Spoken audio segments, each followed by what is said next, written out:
ತಲಕಾವೇರಿ ದಕ್ಷಿಣ ಭಾರತದ ಪ್ರಮುಖ ನದಿ. ಕಾವೇರಿಯ ಉಗಮ ಸ್ಥಾನ ಎಂದೇ ಪ್ರಸಿದ್ಧವಾಗಿದೆ ತಲಕಾವೇರಿ. ಕರ್ನಾಟಕದ ಕೊಡಗು ಜಿಲ್ಲೆಯಲ್ಲಿದೆ. ಜಿಲ್ಲಾ ಕೇಂದ್ರವಾದ ಮಡಿಕೇರಿಯಿಂದ ಸುಮಾರು 46 ಕಿಲೋಮೀಟರ್ಗಳ ದೂರದಲ್ಲಿ ಬ್ರಹ್ಮಗಿರಿ ಬೆಟ್ಟದ ತಪ್ಪಲಿನಲ್ಲಿದೆ.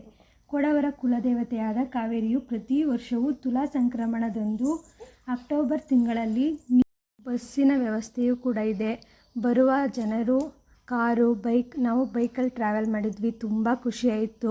ಆಮೇಲೆ ಏನಂದರೆ ಘಾಟ್ ಸೆಕ್ಷನ್ ಕೂಡ ಆಗಿದೆ. ಅದು ಪ್ಲೇಸು ಹಿಮದಿಂದ ಮಂಜಿನಿಂದ ಕೂಡಿ ಒಂದೊಂದು ಟೈಮಲ್ಲೇ ಒಂದೊಂದು ಥರ ವೆದರ್ ಕಾಣ್ಬೋದು ನಾವು. ಪ್ರತಿ ವರ್ಷವೂ ತುಲಾ ಸಂಕ್ರಮಣದಂದು ಅಕ್ಟೋಬರ್ ತಿಂಗಳಿನಲ್ಲಿ ಇಲ್ಲಿ ನೀರು ಬುಗ್ಗೆಗಳಾಗಿ ಕಾಣಿಸಿಕೊಳ್ಳುತ್ತಾಳೆ. ಇದನ್ನು ತೀರ್ಥೋದ್ಭವ ಎನ್ನುವರು. ಹಲವಾರು ಭಕ್ತರು ಈ ಸಂದರ್ಭದಲ್ಲಿ ಇಲ್ಲೇ ನೆಲೆದಿರುತ್ತಾರೆ.